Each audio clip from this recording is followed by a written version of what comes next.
어두워진 세상길을 우리 찬양하고 가기 시작합니다. 어두워진 세상길을 주님 없이 걸어가다 나의 영혼 어두워졌네. 어느 것이 길인지 어느 것이 진리인지 아무것도 할 수 없었네. 주님 없이 살아가는 삶 실패와 차별뿐이네. 사랑하는 나의 영혼 눈을 뜨게 하소서. 열려라 예배가 열려라 눈을 뜨게 하소서. 죄악으로 어두워진 나의 영혼 나의 눈을 뜨게 하소서. 아무것도 알 수 없고 아무것도 볼 수 없고 아무것도 들을 수 없네. 세상에서 방황하며 이리저리 헤매이다 사랑하는 주님 만났네. 어두웠던 나의 눈을 열리고 막혔던 귀가 열리네. 깜깜했던 나의 마음 열리고 나의 영혼 열리네. 열려라 예배가 열려라 눈을 뜨게 하소서. 죄악으로 어두워진 나의 영혼 나의 눈을 뜨게 하소서. 아멘. 네, 기도하겠습니다. 은혜로우신 아버지 감사합니다. 오늘도 우리를 사랑하셔서 귀한 시간 허락해 주시고 요한복음의 말씀을 나누며 아버지 은혜 받을 수 있도록 은혜 주셔서 감사합니다. 오늘 9장의 말씀을 나눌 때 성령께서 우리 지각을 열으셔서 잘 깨달을 수 있도록 도와주시옵소서. 시종을 주님께 맡겨오며 예수님의 이름으로 감사하며 기도합나이다. 아멘. 자, 이 시간은 요한복음 9장을 보도록 하겠습니다. 9장은 맹인 치유 이적 및 소경되었던 자의 간증과 영적 맹인들에 대한 주의 경고에 대한 말씀입니다. 자, 그 중에서 이제 1절부터 12절까지가 나면서 맹인된 자를 고치신 예수님에 대해서 말씀을 합니다. 자, 요한복음 9장 1절부터 12절 우리 같이 보겠습니다. 요한복음 9장 1절부터 12절 다 같이. 예수께서 길을 가실 때에 날 때부터 맹인된 사람을 보신지라. 제자들이 물어 이르되 납비여 이 사람이 맹인으로 난 것이 누구의 죄로 인함이니까? 자기니까 그의 부모니까? 예수께서 대답하시되 이 사람이나 그 부모의 죄로 인한 것이 아니라 그에게서 하나님이 하시는 일을 나타내고자 하심이라. 때가 아직 낮음에 나를 보내신 이의 일을 우리가 하여야 하리라. 밤이 오리니 그때는 아무도 일할 수 없느니라. 내가 세상에 있는 동안에는 세상의 빛이로라. 이 말씀을 하시고 땅에 침을 뱉어 진흙을 이겨 그의 눈에 바르시고 이르시되 실로암 못에 가서 씻으라 하시니 실로암은 번역하면 보냄을 받았다는 뜻이라. 이에 가서 씻고 밝은 눈으로 왔더라. 이웃 사람들과 전에 그가 거린인 것을 보았던 사람들이 이르되 이는 앉아서 구걸하던 자가 아니냐. 어떤 사람은 그 사람이라 하며 어떤 사람은 아니라 그와 비슷하다 하거늘 자기 말은 내가 그라 하니 그들이 묻되 그러면 내 눈이 어떻게 떠졌느냐. 대답하되 예수라 하는 그 사람이 진흙을 이겨 내 눈에 바르고 나더러 실로암에 가서 씻으라 하기에 가서 씻었더니 보게 되었노라. 그들이 이르되 그가 어디 있느냐 이르되 알지 못하노라 하니라. 아멘. 자, 본문의 사건은 그 요한복음에 나타난 7대 표적 가운데 6번째 해당되는 표적입니다. 이미 앞장에서 8장에서 자신을 예수님께서 자기를 가리켜서 뭐라고 그랬어요? 나는 세상의 빛이라, 네, 빛이라 라고 하는 말씀을 선포하신 바 있는 예수님께서는 이 태어날 때부터 맹인된 자를 고쳐주심으로써 그 내가 세상의 빛이라고 말씀하신 그 자신의 증거를 구체적으로 확증해 주셨다라는 사실이, 그러니까 예수님께서 태어나면서부터 맹인된 자를 고치신 근본 동기는 뭐냐? 저를 측은히 여기신 사랑 때문이었다라고 하는 겁니다. 예, 그러니까 예수님께서 그를 불쌍히 여기는 거예요. 긍휼히 여기는 마음 때문에 그 사람을 치유하셨다라고 말씀합니다. 자, 그러나 표면적인 동기는 제자들이 그 사람의 실명 원인에 대하여 질문했기 때문이다 라고 하는 겁니다. 그러니까 길을 가는데 제자들이 보니까 맹인이 있는 거예요. 맹인이 도와주세요, 한 푼 주세요 라고 구걸하고 있는 겁니다. 근데 그 사람은 뭐냐면 나면서부터 맹인인 자예요. 그러니까 제자들이 궁금했겠죠. 예? 뭐가 궁금해요? 유대인들은요, 인과응보 사상이라고 하는 그 사상에 뭐라 할까요? 젖어 있는 사람들이에요. 이 인과응보라고 하는 말은 선을 행하면 복을 받고 죄를 지으면 징계, 하나님의 벌을 받는다라고 하는 그 이론이에요. 그걸 가지고 있거든요. 자, 이 인과응보 사상은 어느 정도는 맞습니다. 네. 다 100% 맞고 100% 틀리다는 말은 아닌데 어느 정도는 맞고 어느 정도는 틀려요. 근데 이걸 잘 구분해서 써야 되는데 사람들은 모든 부분 다 이걸 다 적용하기 때문에 문제가 생기는 겁니다. 자, 욥의 세 친구들이 욥이 고난 받을 때 와서 욥에게 말을 하죠. 근데 욥의 세 친구들이 다 인과응보 사상에 대한 그 기초한 것을 가지고 욥에게 공격했던 거거든요. 야, 죄 안 졌는데 하나님이 심판하겠냐? 너 죄 회개해. 이렇게 되어지는 거야. 네? 우리도 가끔 그럴 수 있어요. 네? 교회에서 신방 가가지고 지금 어려움 당하고 있는 성도들한테 가서 집사님이 죄 져서 하나님이 벌 주신 거야. 이럴 수 있단 말이에요. 인과응보 사상이 물론 그 사람이 죄를 지어서 그럴 수 있습니다. 예. 분명히 그런데 죄로 인하여 왔을 때는 가서 죄 문제 해결해야 되죠. 죄 문제가 해결돼야 그 문제가 풀리니까. 그러나 모든 문제를 다 거기다가 맞추면 안 되는 거예요. 자, 병도 마찬가지예요. 우리 육신의 질병이 왔을 때도 죄로 인해서 오는 경우도 있다고 제가 분명히 말씀드렸어요. 죄로 인하여 육신의 질병이 오는 경우도 있습니다. 그러나 다는 아니다고 그랬어요. 자, 성경 보면 여러 가지 병의 원인에 대해서 설명해 주고 있어요. 귀신을 통해서. 귀신이 오므로 우리 육신의 질병이 오는 경우도 있습니다. 그 다음에 뭐예요? 또 바이러스 침입에 의해서, 또 자기 몸 관리 잘 못해서, 또 하나님의 영광을 위해서, 또 하나님께서 그를 연단시키기 위해서, 또 바울처럼 자기로 교만하지 않도록 하시기 위한 육체의 가시로 주시는 경우도 있고.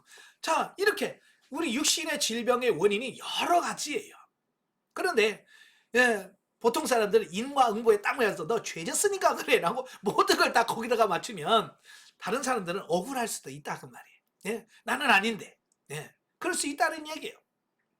자, 그런데 이미 인과응보 사상에 매여 있는 이 제자들이 나면서부터 맹인된 사람 봤을 때 궁금한 거예요.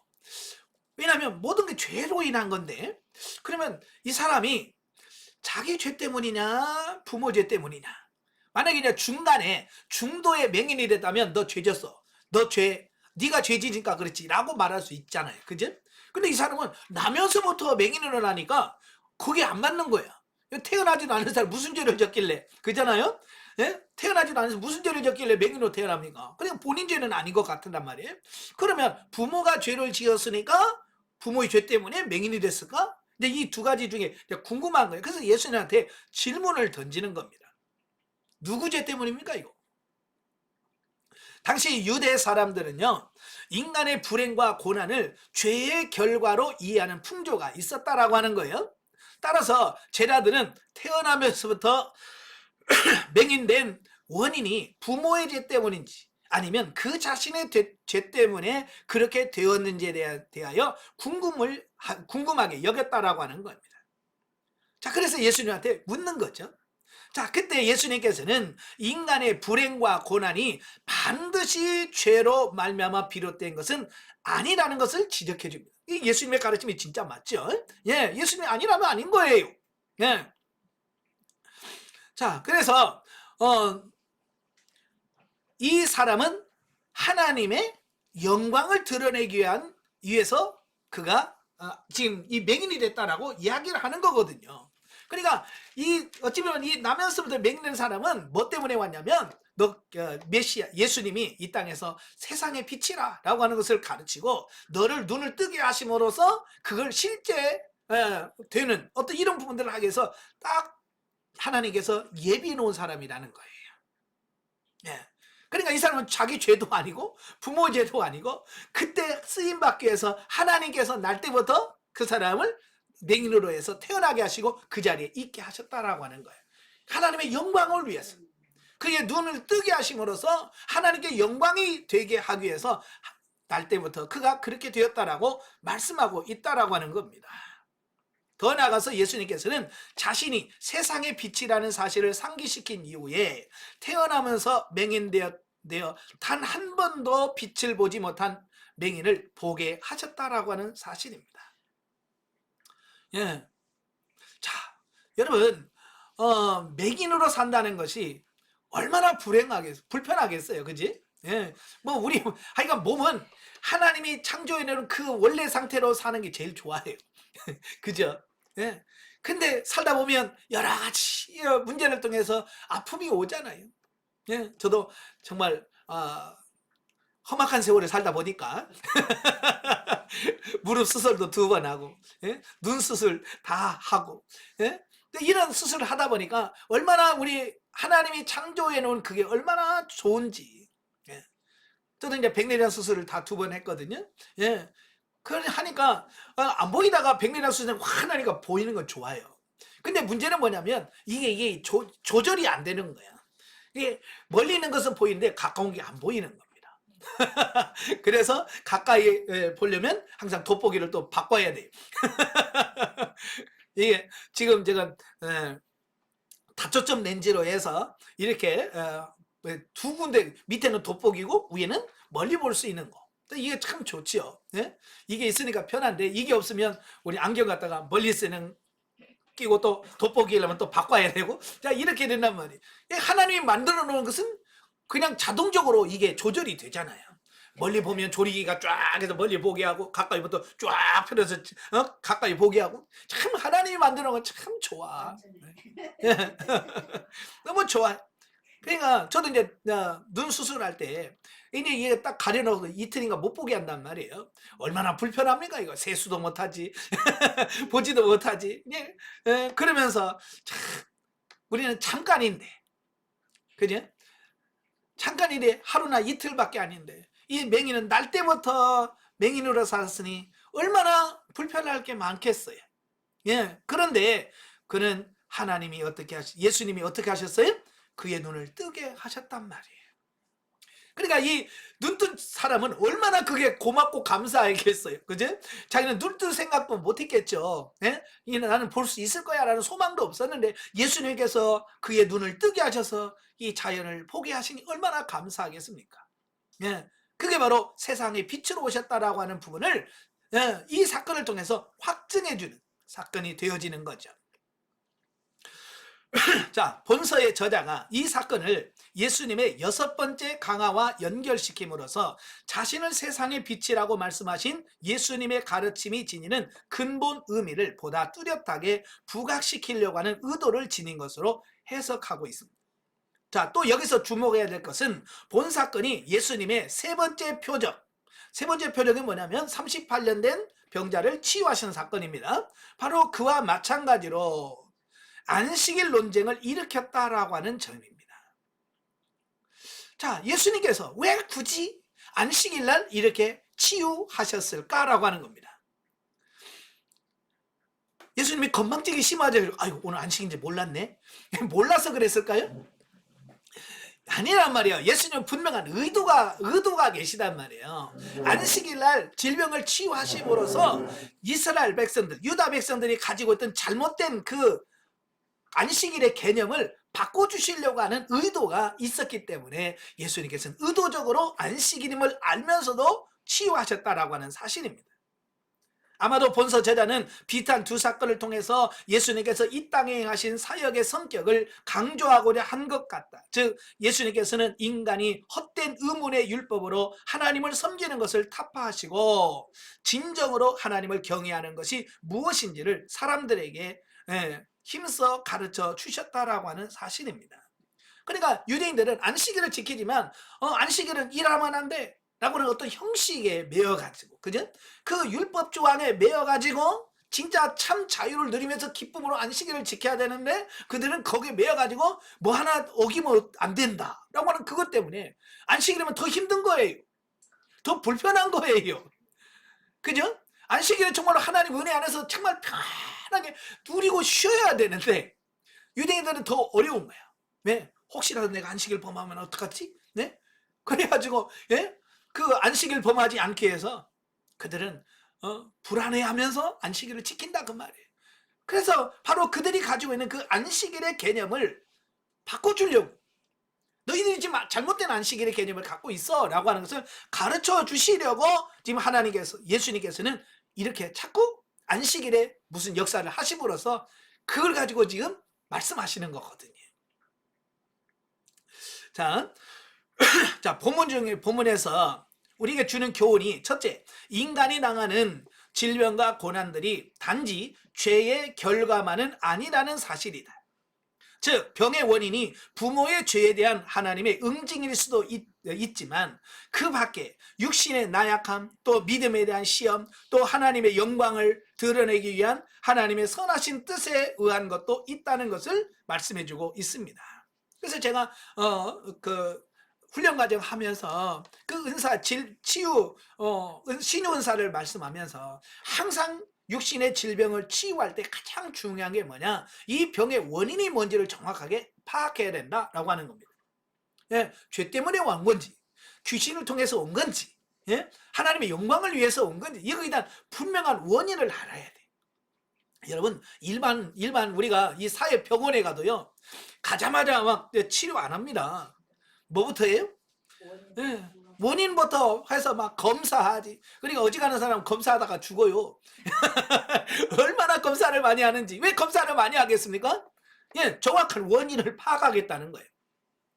왜? 원인을 정확하게 파악을 해야 바른 치유가 나타나기 때문에 그런 거예요. 자, 이렇게 육신의 질병 하나 치유하는 데는 원인을 찾기 위해서 갖가지 검사를 하고 막 그러는데, 영적인 치유하면서 아무 것도 없이 그냥 무턱대고 나을지어다 그러면 됩니까? 안 되는 거죠. 그래서 제일 먼저 환자를 대할 때, 병자를 대할 때, 신방 갔을 때는 항상 하나님 앞에 이 원인이 무엇입니까? 라고 그 원인을 파악해야 제대로 된 치유를 할 수 있다라고 하는 사실입니다. 그래서 병원 신방 가가지고 상처 주고 오는 경우들이 참 많아요. 가서 하나님 말씀 전한다고 해서 회개하라고. 그러니까 그분은 아무리 생각을 해도 어떤 죄 때문이 아닌데, 그지? 죄 때문이 아닌데 회개하라고 하면 또 거기서 또 시험 들고 막 그런 경우도 있거든요. 그래서 조심해야 된다라는 겁니다. 그 다음에 두 번째로 예수 그리스도만이 인간의 어둠의 권세로부터 해방시켜 진리의 빛 속으로 살 수 있게 해주시는 하나님의 독생자이시라 구원자라는 사실을 깨닫게 해줍니다. 즉 예수님께서 나면서부터 맹인되어 육신의 곤고함에 빠져 벗어나지 못함은 물론 영적으로 암매에 빠져 있던 자의 영혼의 눈을 열어주신 것은 저가 실로 우리의 질고를 담당하시고 우리를 영적으로 살리시기 위하여 이 땅에 오신 메시아이심을 분명하게 증거해주고 있다라고 하는 사실입니다. 그래서 이사야 53장 4절 5절에 보면 예수님께서 이 땅에 오셔서 하실 일 중에 뭐예요? 눈먼 자를 보게 하시고, 갇힌 자를 자유하게 하시고, 가난한 사람에게 복음이 전파되게 하시고. 자, 이거 메시아에 대한 사실을 예언하고 있거든요. 바로 예수님께 오셔서 그 눈먼 자의 눈을 열어서 보게 하시는 것이 메시아가 할 일 중에 하나예요. 나중에 물론 그 눈을 치료하는 것은 단순히 육신의 눈만을 말하는 게 아니에요. 물론 육신의 눈, 육적인 눈 뭐 이야기하지만 결국은 예수님은 영적인 눈을 이야기하고 있다는 거예요. 자, 두 번째 단락은 이제 13절부터 34절까지 내용입니다. 자, 우리 13절부터 34절까지 우리 같이 성경 읽겠습니다. 자, 그들이 전에 맹인이었던 사람을 데리고 바리새인들에게 갔더라. 예수께서 진흙을 이겨 눈을 뜨게 하신 날은 안식일이라. 그러므로 바리새인들도 그가 어떻게 보게 되었는지를 물으니 이르되 그 사람이 진흙을 내 눈에 바르매 내가 씻고 보나이다 하니, 바리새인 중에 어떤 사람은 말하되 이 사람이 안식일을 지키지 아니하니 하나님께로부터 온 자가 아니라 하며, 어떤 사람은 말하되 죄인으로서 어떻게 이러한 표적을 행하겠느냐 하여 그들 중에 분쟁이 있었더니, 이에 맹인된 자에게 다시 묻되 그 사람이 내 눈을 뜨게 하였으니 너는 그를 어떤 사람이라 하느냐. 대답하되 선지자니이다 하니, 유대인들이 그가 맹인으로 있다가 보게 된 것을 믿지 아니하고 그 부모를 불러 묻되 이는 너희 말에 맹인으로 났다 하는 너희 아들이냐. 그러면 지금은 어떻게 해서 보느냐. 그 부모가 대답하여 이르되 이 사람이 우리의 아들인 것과 맹인으로 난 것을 아나이다. 그러나 지금 어떻게 해서 보는지 또는 누가 그의 눈을 뜨게 하였는지 우리는 알지 못하나이다. 그에게 물어보소서. 그가 장성하였으니 자기 일을 말하리이다.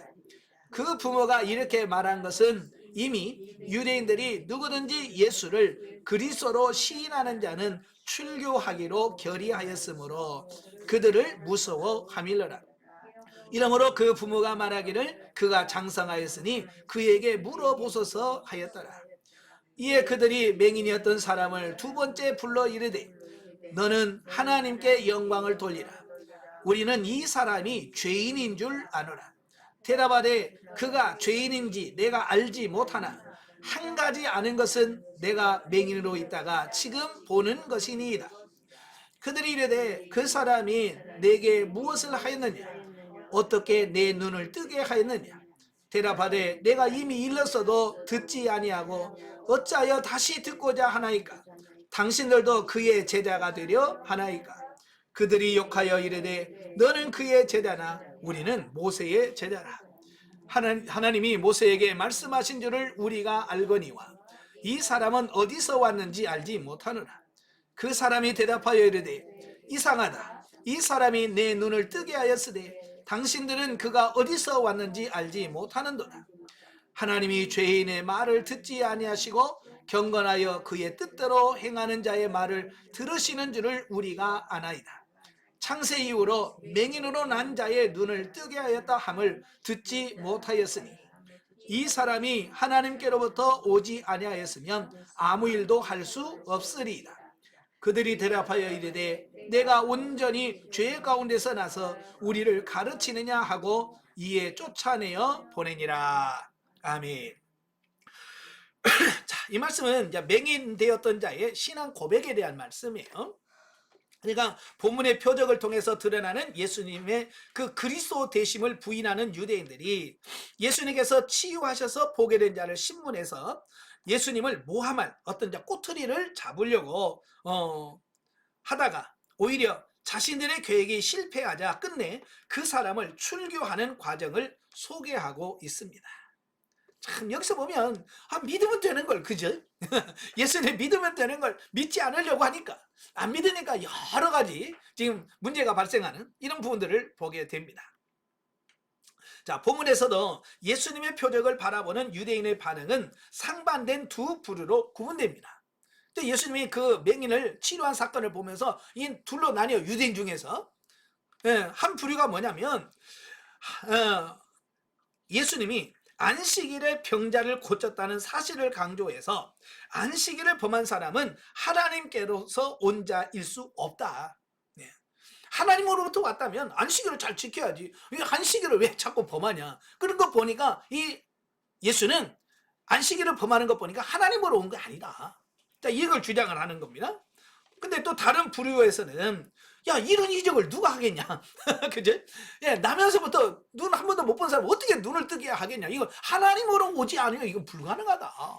자, 이 두 파로 나뉘어서 이제 서로 분쟁을 하는 거죠. 주장을 하는 거죠. 예, 그래서 서로 대립을 하게 됩니다. 자, 그러나 후자의 경우는 극소수였다. 하나님은 예수님은 하나님은 온자라고 말하는 사람은 아주 일부에 불과한 거예요. 그 대부분의 유대인들은 예수님께서 베데스다 연못가에 그 38년 된 병자를 안식일에 고쳤을 때 예수님을 핍박하고 배척했던 것과 똑같이 여기서도 똑같이 한다 그 말입니다. 자, 이걸 보면 왜 율법주의적인 신앙생활이 문제가 많은지, 위험이 많은지를 알 수가 있습니다. 예, 율법주의는 자기들이 가지고 있는 지식, 자기가 가지고 있는 율법, 이것을 바꾸려고 하지 않아요. 자기가 가지고 있는 지식을 계속해서 지키고 보수하려고 하는 어떤 그런 성향을 가지고 있다라고 하는 사실이에요. 자, 오늘날도 우리 교인 중에 보면 이런 유들이 너무 많습니다. 예, 영성훈련하면서 영성훈련이 뭐예요? 내 가치관이 바뀌어지는 거거든요.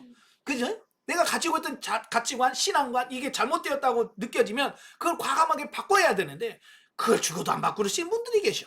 예, 근데 내가 하는 게 최고야. 내가 하는 게 정답이야. 그래서 바꿀 생각을 안 해. 그러니까 신앙생활하고 영성생활을 해도 이게 안 바뀐다 그 말입니다. 예, 뭘 해도 안 바뀌어. 그게 바로 율법주의적 유대인들과 다를 바가 없는 신앙생활이다라고 볼 수 있습니다. 여러분들은 이게 하나님의 뜻이다라고 생각하면 무조건 바꾸셔야 돼요. 아시겠죠? 내가 가진 것을 고집 부리지 말고 우리가 받아들일 수 있는 여러분 되셔야 돼요.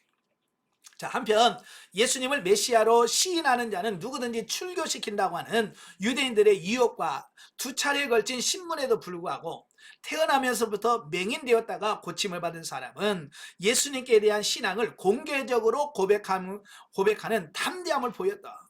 그것도 모르냐? 나는 안다. 예, 이상하다. 너는 왜 모르냐? 이제 그러면서 도리어 그를 신문하는 유대인 바리새인들을 책망하는 어떤 이런 모습들을 보게 되잖아요. 예, 왜 그럴까요? 이 사람은 자기가 직접 경험했거든요. 예수님의 치유 사건을 직접 경험했거든요. 경험했으니까 어때요? 그의 믿음은 흔들림이 없는 거예요. 왜? 나 같은 나면서부터 맹인이어서 한 번도 본 적이 없는 자기를 고친다는 거? 그런 말은 들어본 적도 없어요. 그런데 예수님이 하셨거든요. 직접 경험하고 체험했으니 그는 예수님에 대한 확고한 믿음을 가질 수밖에 없는 거죠. 오늘 우리도 마찬가지예요. 내가 직접 경험하고 체험한 부분은 확실해요. 그래서 여러분도 기도하면서 좀 경험해 보시고 체험도 해보시라 그 말입니다. 아시겠죠? 자, 당시 유대사회에서 출교란 단지 선언적 징벌이 아니라 신앙 공동체에서 쫓겨나 가족과 이웃으로부터 완전히 소외당하는 실제적 형벌을 의미합니다. 그래서 유대인들이 제일 무서워하는 게 뭐냐면 출교당하는 거예요. 그래서 유대 사회에서 아주 매장당하는 거죠. 그러니까 이 가족과도 단절되고 모든 사회 유대인들과 완전 단절되는 겁니다. 살 수가 없어. 그래서 유대인들은 너 출교시킨다 그러면 제일 무서워합니다. 예. 따라서 출교를 각오하면서까지 예수님께 대한 신앙을 간증한 그 맹인의 태도는 실로 놀라운 것이 아닐 수 없다. 우리도 그와 같이 하나님의 섭리를 믿는 우리 모두는 세상에 널리 진리를 전파하며 또한 진리를 사수하는 진리의 파수꾼이 되어야 할 것이다 라고 말씀해주고 있습니다. 예, 저와 여러분도 이 맹인처럼 정말 살아계시는 하나님의 친히 경험하고 체험함으로 산 증인이 되셔야 돼. 아시겠죠? 흔들림 없는 믿음의 산 증인이 되시길 바랍니다. 자, 35절부터 41절까지 보겠습니다. 영적 맹인에 관한 교훈인데요. 자, 35절부터 다 같이. 자, 예수께서 그들이 그 사람을 쫓아냈다 하는 말을 들으셨더니 그를 만나사 이르시되 내가 인자를 믿느냐? 대답하여 이르되 주여 그가 누구시오니까 내가 믿고자 하나이다. 예수께서 이르시되 내가 그를 보았거니와 지금 너와 말하는 자가 그이니라. 이르되 주여 내가 믿나이다 하고 절하는지라. 예수께서 이르시되 내가 심판하러 이 세상에 왔으니 보지 못하는 자들은 보게 하고 보는 자들은 맹인이 되게 하려 함이라 하시니 바리새인 중에 예수와 함께 있던 자들이 이 말씀을 듣고 이르되 우리도 맹인인가? 예수께서 이르시되 너희가 맹인이 되었더라면 죄가 없으려니와 본다고 하니 너희 죄가 그대로 있느니라. 아멘. 자, 보면은 그 압달락에서 사실에 기초한 믿음의 증언을 함으로써 자, 유대인들로부터 출교당한 그 맹인 됐다 나은 사람을 예수님께서 만나시고 그를 다시 위로해 주시는 자, 이런 부분들을 보게 됩니다. 자, 여기서 예수님께서 그 말씀하시면서 뭘 말씀하냐면 진정한 맹인이 누구냐? 정말 육신의 눈이 안 보이는 사람이 맹인이냐? 영적인 것을 못 보는 게 맹인이냐? 예수님께서 지금 질문을 던지고 있는 게 지금 그거예요. 그리고 예수님께서 그 출교당했다는 그 말을 듣고 일부러 가셔서 그 사람을 만났습니다. 왜요? 바로 이 부분을 증명해 주시려고. 예. 다시 말해서 누가 진짜 맹인이냐? 앞을 못 보는 사람이 진짜 맹인이냐? 영적인 것을 못 보는 사람이 맹인이냐? 자, 이 부분을 확실하게 짚어주시려고 하셨다 그 말입니다. 자, 여기서 자, 예수님은 자신이 세상에 온 목적을 뭐라고 그래요? 보지 못하는 자를 보게 하고 보는 자를 맹인이 되게 하는 심판을 행하기 위함이라 라고 말씀하셨다는 거예요. 자, 이 말씀이 의미하는 바가 뭐예요? 이 말씀은 예수님 자신을 영접하는 자는 진리의 구원을 깨닫는 영적 안목을 갖게 될 것이지만 그렇지 않은 자에게는 언제까지라도 영적 맹인으로 남아 있게 되어서 죄와 사망의 어둠 속에서 헤맬 수밖에 없다는 사실을 의미하고 있는 겁니다. 다시 말하면 육신의 눈으로 맹인이 진짜 맹인이 아니라는 거예요. 진짜 영적인 세계를 보지 못하는 것이 진짜 맹인이라는 것을 여기서 말씀해 주고 있습니다. 그래서 예수님의 그 말을 듣고 뭐라 그래? 옆에서 바리새인이 뭐라 그래? 우리도 맹인인가?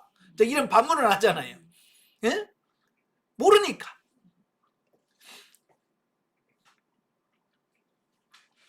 자, 이런 반문을 함으로써 자신들이 누구보다도 율법에 정통하고 또한 심오한 신학적 지식을 갖고 있음을 과시하고 있다라고 하는 겁니다.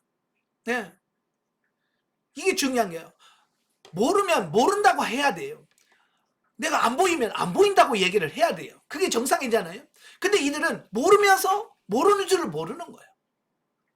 그냥 알고 있다고 생각하는 거예요. 그리고 영적인 세계를 보지 못하면서 자기들은 보는 줄로 착각하고 산다는 거예요. 이게 문제라는 거예요. 오늘 우리도 마찬가지예요. 못 보면 차라리 나 하나님 못 봅니다. 안 보이면 하나님 나 차라리 안 보입니다. 볼 수 있게 해주세요라고 기도하는 게 낫다는 거예요. 근데 사람들은 못 보면서도 그냥 보는 척하고 살아가는 거예요. 모르면서도 아는 척하고 살아가는 이게 문제라 그 말이에요. 우리는 그러지 않기를 바라요. 자, 하지만 이와 같은 바리새인들의 교만에 대해서 예수님께서 차라리 그들이 세상적으로 무지했다면 영적인 맹인이 되지 않았을 것이지만 스스로 의롭고 지혜로운 자로 여기기 때문에 도리어 영적 무지와 교만에 빠져 하나님의 진노를 피할 길이 없다라고 책망하셨다라고 하는 사실입니다. 그렇죠? 그러니까 착각에 빠져버리면 구원받을 길이 없어요. 그렇죠? 차라리 못 보면 못 본다고 해야 누가 가르쳐 주든지 어떻게든지 할 수 있는데 안다고 하니까 가르칠 수도 없고, 그죠? 본다고 하니까 옆에서 알려줄 수도 없고. 따라서 성도들은 이를 교훈 삼아 결코 스스로 지혜 있다고 여기다가 오히려 우둔하게 되어 멸망에 이른 자가 되지 말아야 한다라는 사실입니다. 예, 즉 하나님께서는 스스로 교만하여 지혜 있다 자랑하는 자를 사랑하지 않으시므로 우리 모두는 항상 어린아이 같은 겸손한 마음으로 진리의 말씀을 듣는 자가 되어야 할 것이다 라는 겁니다. 아멘. 예. 다시 말하면 우리가 아는 것은 아는 것이 아니에요. 우리가 보는 것은 실제로 보는 게 아니에요. 네. 우리는 허상을 보고 있고요. 우리가 아는 것도 진짜를 아는 게 아니라는 거예요. 정말 우리가 영의 눈이 열려서 하나님의 뜻을 정확하게 이해해야 아는 거지. 그죠? 하나님의 나라, 영원한 천국을 정확하게 영적인 것을 보아야 보는 겁니다. 예. 우리는 지금 육신의 허상만 보면서 그게 마치 진짜인 거라고 착각하고 사는 게 오늘 우리의 현실이에요. 진짜 영의 눈이 열리시기를 주님을 축원합니다. 자, 결론적으로 성경 계시 발전사적 이해를 보겠습니다. 자, 오늘은 맹인에 대한 말씀을 같이 나눠보려고 그래요. 자, 우리가 이제 맹인. 자, 맹인은 뭐냐면 눈이 멀어 보지 못하는 사람을 맹인이라고 그럽니다. 자, 옛날에는 소경이라고 돼 있어요. 소경이라고 돼 있는데 원래 이제 소경이란 말은 시각 장애인을 얕잡아 이르는 말이에요. 사실 우리나라에는 옛날에는 그 좀 장애를 갖고 있는 사람은 굉장히 좀 얕잡아 보는 그런 성향이 많이 있었어요. 그래서 성경에서도 이제 그런 표현들이 많이 있어요. 장애인들에 대한 무시하는 용어들을 주로 많이 썼어요. 그래서 시각 장애인을 소경이라고 그러고, 보행 장애를 옛날에 막 절뚝발이 뭐 그렇게 직접적으로 썼어요. 나병 환자, 문둥이 뭐 이렇게 썼거든요. 근데 원래는 이제 이 성경을 처음에 영어 성경이라든지 이런 걸 우리나라로 번역할 때 그때 평상시 쓰던 용어를 하다 보니까 그렇게 됐습니다만은 이래 인권이 좀 성장하고 그러면서 용어를 좀 순화시키는 어떤 이제 그런 장애에서 장애인을 비하하면 안 된다라고 하는 차원에서 이제 소경이라고 하지 않냐고 맹인이라고 우리가 사용을 합니다. 우리는 입에 너무 익었잖아요. 그죠? 오랫동안 신앙생활을 오래 하다 보니까 저도 가끔 튀어나와요. 저도 아찔할 때가 많거든요. 예. 그래서 성경에 나병 환자 하다가 갑자기 문둥이 나온다고요. 예. 그래서 이걸 참 조심하려고 많이 노력을 하고 있어요. 왜냐하면 우리가 무의식 중에 장애를 갖고 있는 사람을 무시하고 그 사람에 상처를 줄 수 있기 때문에 우리가 용어 사용하는 데 있어서 좀 주의할 필요성이 있는 겁니다. 자, 성경에 이 맹인이라는 단어가 71번 나와요. 71번 나오는데요. 맹인이 되는 경우에는 두 가지죠. 선천적으로 오늘 본문에 나오는 사람처럼 나면서부터 맹인으로 태어난 사람이 있고, 후천적으로 어떤 사고라든지 어떤 질병이라든지 이런 걸 통해서 후천적으로 맹인이 되는 이런 경우도 있다라고 하는 겁니다. 자, 그렇다고 한다면 이제 성경에서 이 맹인에 대해서 어떻게 설명하느냐, 맹인을 어떻게 보느냐, 또 역사적으로 계시 발전사적으로 어떻게 이게 진행되느냐라고 하는 부분을 한번 보도록 하겠습니다. 자, 성경에서 맹인이라고 하는 말이 처음 나오는 게 출애굽기 4장입니다. 예, 맹인이라는 단어가 처음 나오는 게 출애굽기 4장이에요. 11절. 출애굽기 4장 11절입니다. 다 같이 읽겠습니다. 여호와께서 그에게 이르시되 누가 사람의 입을 지었느냐, 누가 말 못하는 자나 못 듣는 자나 눈 밝은 자나 맹인이 되게 하였느냐, 나 여호와가 아니냐. 아멘. 저희는 이 말씀을요 하나님으로부터 직접 들었어요. 그리고 깨닫게 되어졌는데요. 제가 진리단계 들어갔을 때 몸이 굉장히 아팠어요. 저는 육신의 질병으로 참 많은 훈련을 받게 되는데 몸이 진짜 많이 아팠어요. 그러니까 제가 인상을 쓰면서 기도를 하고 있었어요. 그러니까 하나님께서 저를 찾아오셔가지고 뭐라고 말씀하냐면, 너 왜 이렇게 인상 쓰고 있냐 그러시더라고요. 저는 아프니까. 그죠? 아프니까, 막 힘드니까 인상을 쓰면서, 기도 안 할 수는 없고, 그래서 막 인상 쓰면서 기도를 하고 있었어요. 그때 성령님이 찾아오셨어요. 그래서 저한테 뭐라고 말해요? 너 왜 이렇게 인상을 쓰고 있냐? 그래서, 나 아파서 그래요. 제가 그랬죠? 내가 아파서, 나 지금 너무 아파서 그렇습니다. 그러니까 하나님, 성령이 뭐라고 말씀하냐면, 야, 너에게 그 아픔을 준 이가 누구냐 그러지. 너에게 질병을 준 이가 누구냐 그러시는 거예요. 제가 뭐라고 대답할게요? 원수 마귀요. 제가 그랬어. 왜냐면 그때 그 전까지만 제가 아는 게 뭐냐면 이 모든 질병은 이 마귀가 준다고 저는 생각했었거든요. 그러니까 그 순간에도 그 전까지만 내가 뭐 하고 있었냐면 이 원수 마귀라 떠나갈지어다 치들지어다 이 더러운 것들아 막 그러면서 계속 마귀하고 싸우고 있었거든요. 그러니까 마귀하고 싸우는데 인상 피고 웃으면서 싸울 수 없잖아요.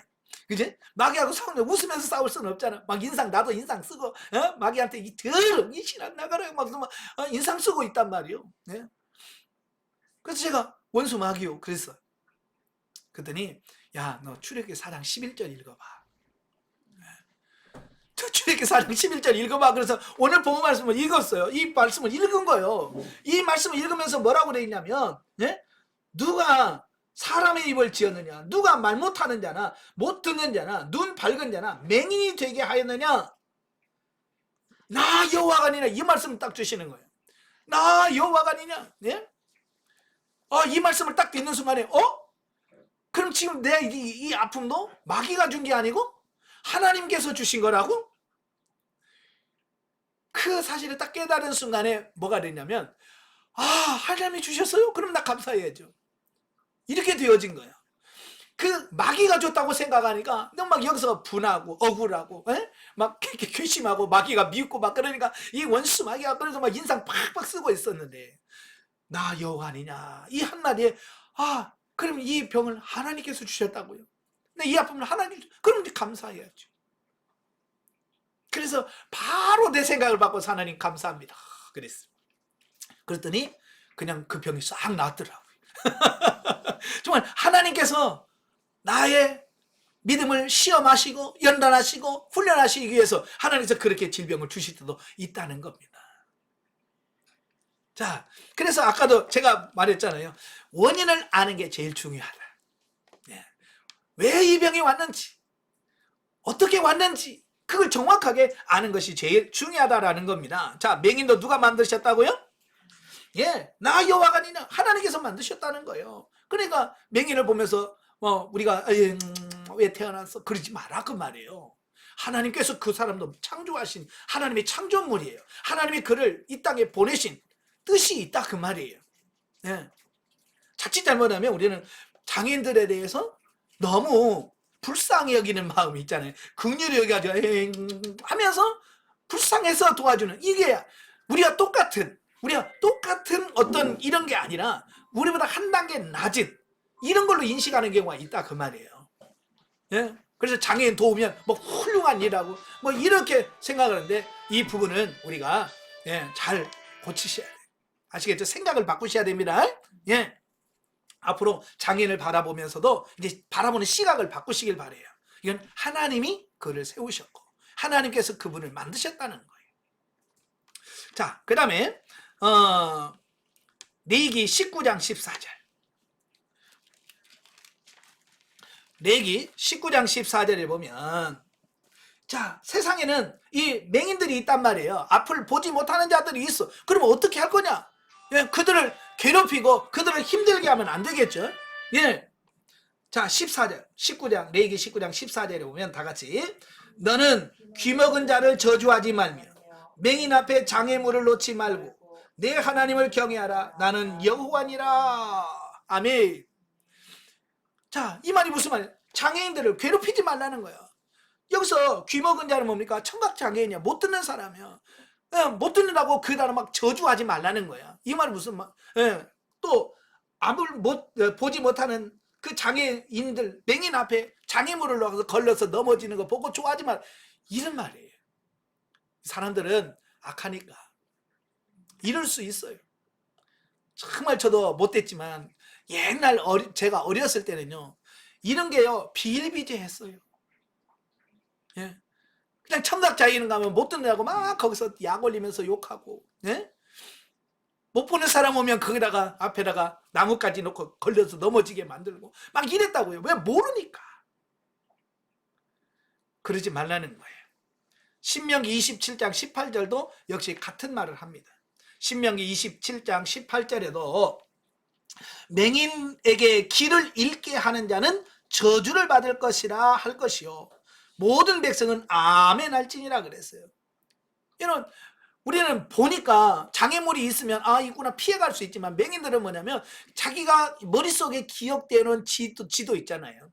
예? 그래서 지팡이도 가서 아 몇 걸음 가면 뭐가 있고 돌멩이가 있고 그 돌멩이에서 어떻게 방향을 틀어야 어디로 가고 이런 게 다 이 머릿속에 이 지도가 그려져 있어서 그렇게 간단 말이에요. 근데 이게 바뀌어져 버리면 여기서부터 이제 헷갈려요. 예. 그래서 힘들다 그 말이에요.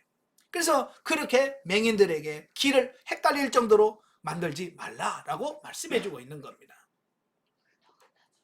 자, 그 다음에 이사야서 42장 19절.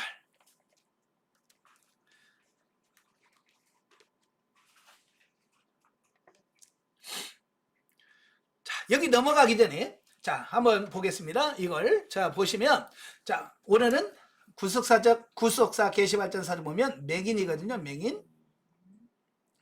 구약에서는 예표, 모형, 그림자라고 그랬어요. 그래서 구약에서는 육적 맹인을 다룹니다. 예. 예, 육적인 맹인을 주로 다룹니다.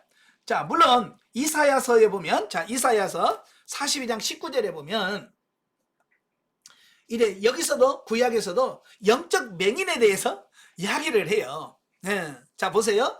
다 같이 맹인이 누구냐? 내 종이 아니냐?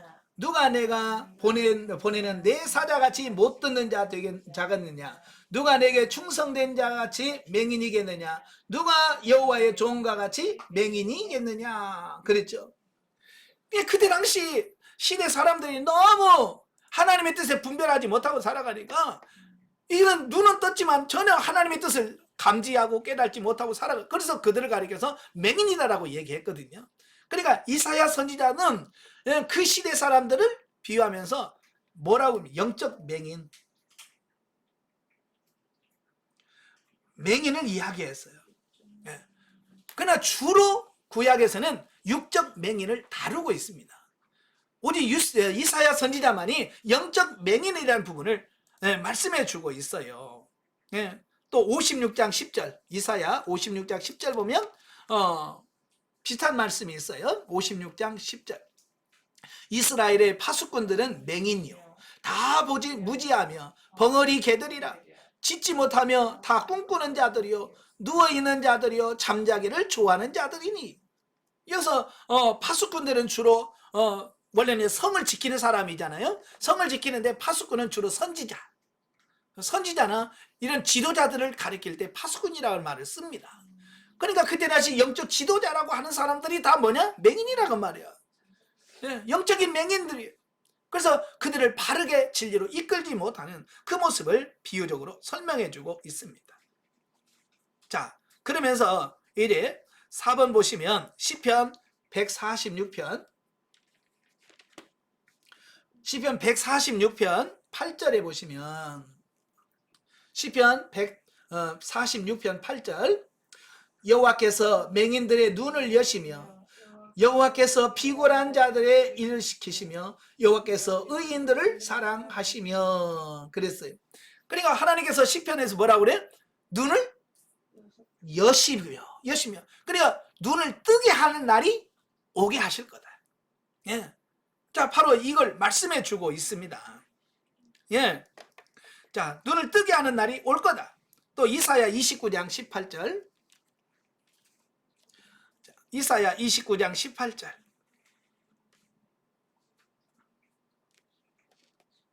다 같이 그날에 못 듣는 사람이 책의 말을 들을 것이며 어둡고 캄캄한 데에서 맹인의 눈이 볼 것이며 그랬죠? 그날에 그랬죠. 그날 어떤 날일까요? 바로 메시아 시대 메시아의 날을 얘기하고 있는 거예요. 지금은 너희가 어두운 데서 다닐 것이야. 못 볼 거야. 그러나 그날 메시아가 임하면 그날에 너희 눈이 열려서 보게 되는 날이 올 거다라는 말씀이에요. 또 이사야 35장 5절도 비슷한 말씀을 해요. 이사야 35장 5절 자, 35장 5절 보면 그때에 맹인의 눈이 밝을 것이며 못 듣는 사람의 귀가 열릴 것이며 그랬어요. 그때가 언제일까요? 예수 그리스도 메시아 그때. 그러니까 구약에서는 육적 맹인을 얘기하지만 그 육적 맹인이 언제 눈을 뜰 거냐? 바로 메시아가 오면 그 메시아가 그 눈을 열어서 보게 하실 거다라고 하는 말씀을 하고 있습니다. 그래서 구약에서는 사실 맹인의 눈을 뜬 기사가 있어요, 없어요? 구약에? 없어요. 없어요. 네, 구약에서 눈이 열려진 맹인이 눈을 연 기사들이 없어요. 그래서 오직 미래의 소망을 두게 만들어. 언제? 메시아가 오시면. 네, 메시아가 오시면 그날 그때에는 열릴 것이다라고 하는 소망을 가져요. 자, 그 말씀이 언제 성취가 되느냐? 이제 신약 시대에 넘어오면 이제 그게 실제가 되어집니다. 자, 마태복음 9장 27절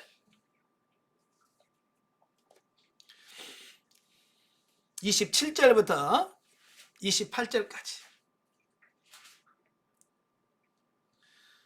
자, 다 같이. 예수께서 거기에 떠나가실새 두 맹인이 따라오며 소리질러 이르되 다윗의 자손이여 우리를 불쌍히 여기소서 하더니 예수께서 집에 들어가심에 맹인들이 그에게 나오거늘 예수께서 이르시되 내가 능히 이 일을 할 줄 믿느냐 대답하되 주여 그러하오니다 하니 이에 예수께서 그들의 눈을 만지시며 이르시되 너희 믿음대로 되라 하시니 그 눈이 밝아진지라 예수께서 엄히 경고하시되 삼가 아무에게도 알리지 말라 하셨으나 그들이 나가서 예수의 소문을 그 온 땅에 퍼뜨리시니라. 아멘. 자, 예수님께서 맹인 두 사람을 내가 너 눈 뜨게 할 줄 믿느냐? 그래 믿습니다. 그래 내 믿음대로 되라.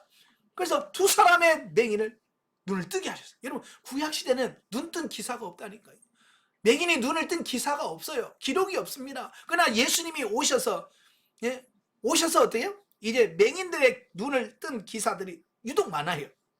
성경에 보면요, 맹인의 눈을 뜬 기사들이 유독 많아. 여기서뿐만 아니라 마태복음 20장 30절, 마가복음 8장 23절, 마가복음 10장 46절, 또 오늘 본문 요한복음, 유독이 맹인의 눈을 뜬 때가 많아. 왜요? 바로 구약에서 아까 이사야서 예언했잖아요. 그날에 그때에 맹인이 볼 것이며 눈이 열릴 것이며 그랬잖아요. 메시아 시대가 되면 맹인들이 눈을 열릴 거라는 거야. 그러니까 예수님이 이미 이 땅에 오시면서 그게 실제가 되어질 것이다 라고 말씀해주고 있는 겁니다. 그래서 자, 세례 요한의 제자가 예수님께 나와서 질문하잖아요. 정말 당신이 그 사람입니까? 아니면 우리가 다른 사람을 기다려야 됩니까? 라는 질문을 드리잖아요. 근데 예수님께서 내가 맞아, 내가 그리스도야, 메시아라고 말하지 않아요. 뭐라고 말하냐면 너 가서 네가 본 걸 얘기해줘. 그게 뭐냐? 눈먼 맹인이 눈을 뜨고 걷지 못한 자리 걷고 죽은 자가 살아나고 가난한 자가 복음이 전파된다. 이걸 말해라. 이게 다 무슨 내용이에요? 이사야 선지자가 예언한 말씀이에요. 메시아가 오면 이런 일이 벌어질 거야 라고 이사야 선지자가 다 예언한 말씀이니까 네가 가서 실제로 네가 보고 들은 걸 그대로 얘기해라. 그 말은 무슨 말이에요? 내가 바로 이사야 선지자가 예언한 그 메시아야. 그 확실한 말씀이거든요. 그래서 예수님이 이 땅에 오셔서 진짜 유독 이런 표현들을 이런 맹인들을 많이 고쳐주심으로써 그 구약의 예언의 말씀이 실제가 되어지는 이런 은혜를 허락하셨다라고 하는 겁니다. 자, 그러면 예수님은 육적인 맹인만 고쳐주셨을까라고 하는 거예요. 자, 오늘 본문입니다. 요한복음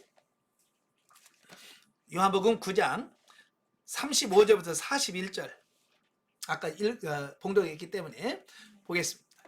자, 요한복음 9장 35절부터 41절에 보면 그 맹인을 출교시켰다는 소문을 예수님이 들으셨어요. 그래서 일부러 그를 찾아갔습니다. 찾아가서 그를 만나서 내가 인자를 믿느냐. 그러니까 그가 뭐라고 그래? 아, 나 믿고 싶은데 누군지 모릅니다. 왜냐하면 그 진흙을 이겨서 눈에 붙였을 때는 맹인이었잖아요. 그러니까 예수님을 못 본 거예요. 예. 자기가 눈에 이겨준 것만 이렇게 경험했지 그 사람이 얼굴을 예수님을 못 보니까 지금 예수님 앞에 있는 애도 모르는 겁니다. 못 봤기 때문에. 그러니까 예수님이 뭐라고 그래요? 내가 지금 그를 보았거니와 지금도 너와 말하는 내가 그 사람이야. 내가 그야 라고 확실하게 가르쳐주는. 그러니까 뭐라고? 주여 내가 믿습니다 라고 말을 하는 겁니다. 자, 그러면서 예수님께서 뭐라고 그래요? 39절에 내가 심판으로 이 세상에 왔으니 보지 못하는 자들은 보게 하고 보는 자들은 맹인이 되게 하려 함이라 하셨다. 자, 이 말씀을 하시고 마지막 41절에 보면 너희가 맹인이 되었더라면 죄가 없으려니와 본다고 하니 너희 죄가 그대로 있느니라. 자, 여기서 본다고 보는 게 아니라는 얘기예요. 그러니까 우리는 지금 여러분 다 보이잖아요? 여러분 맹인이 아니에요? 예, 다 잘 봐. 나 시력 좋아. 나 1.0이야, 2.0이야, 막 그런단 말. 그렇다고 해서 맹인이 아닌 게 아니라는 말이에요. 이게 단지 육신의 눈만 밝을 뿐이에요. 우리 육신의 눈만 밝다고 된다 아니란 말이에요. 진짜 중요한 게 뭐냐면 볼 수 없는 맹인이 볼 수 없는 것을 볼 수 있어야 된단 말이에요. 예. 영의 눈이 열려야 된다 그 말이에요. 영의 눈. 예. 그러니까 그때 이 바리새인들 그들은 우리 다 봐. 우리 맹인 아니야 라고 말하는 예수님 그들을 뭐라고 그래? 너희들이 맹인이야. 지금 그 얘기하고 있거든요. 너희들은 맹인이야. 왜? 볼 걸 못 본단 말이에요. 진짜 영의 세계를 보고 영적인 것을 보고 하나님의 나라를 보고 이래야 진짜 눈이 열린 건데 그들은 그걸 보지 못하고 이게 그냥 육신의 눈에 보인다고 진짜 자기들은 맹인이 아니라고 지금 자부하고 사는 그들이 더 큰 심판을 받게 될 거라고 말씀하고 있는 겁니다. 아시겠죠? 예. 그래서 구약에서는 육적 맹인을 다룬다고 그랬죠? 신약시대는 영적 맹인을 다룹니다. 예. 영적 맹인이에요. 이게 진짜 문제 같아요. 그래서 예수님께서는 맹인을 치료하죠. 눈을 뜨게 합니다. 단순히 육신의 것을 보게 하는 게 아니라 이걸 영적인 눈을 열어주는 이걸 상징하고 비유하고 있는 겁니다. 아시겠죠? 그래서 바로 내가 지금 육적 눈을 열어주고 있지만 사실은 내가 원하는 것은 육적 눈이 열리는 게 아니고 영의 눈이 열려야 된다. 이야기를 하고 있는 거예요. 자, 그게 이제 실제가 되어진 게 누가복음 24장이에요.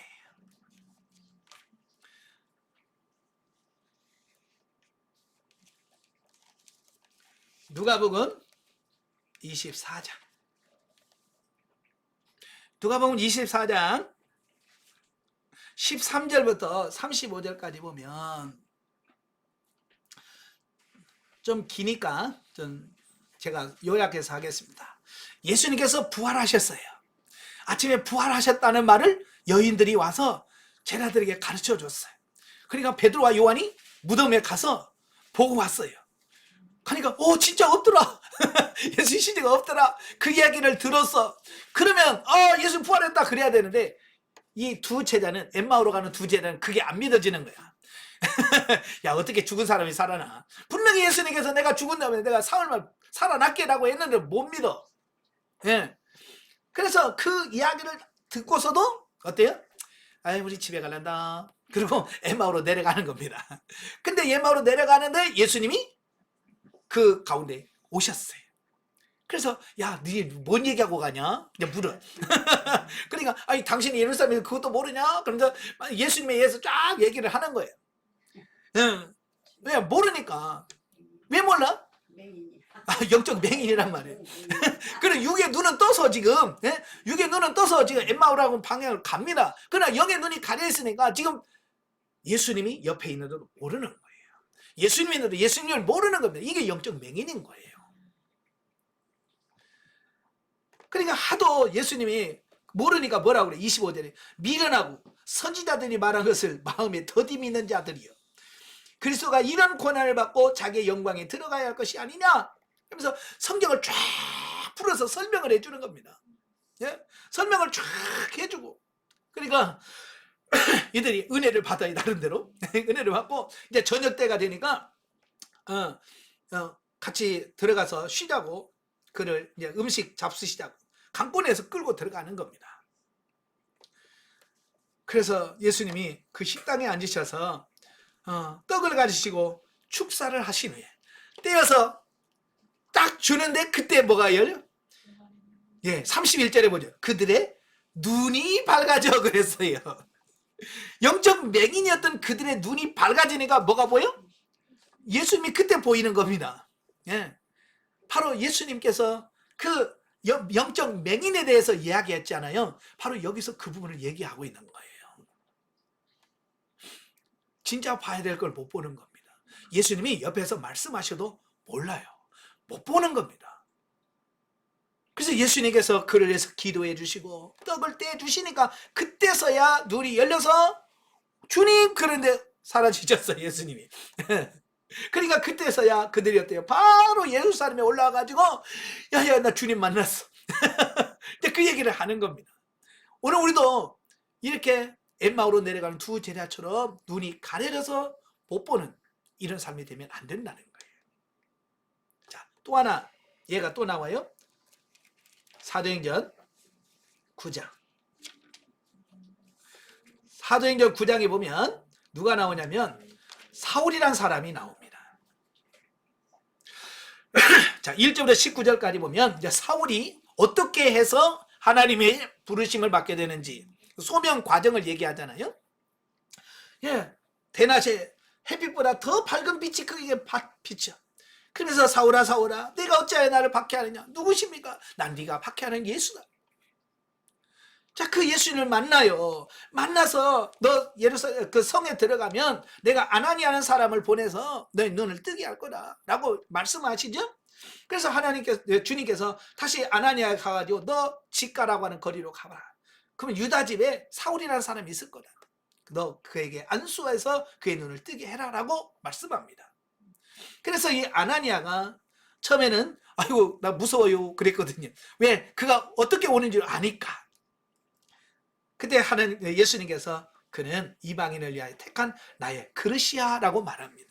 그래서 예수님의 말씀을 믿고 그가 가서 18절에 가서 그에게 안수하고 기도해 줍니다.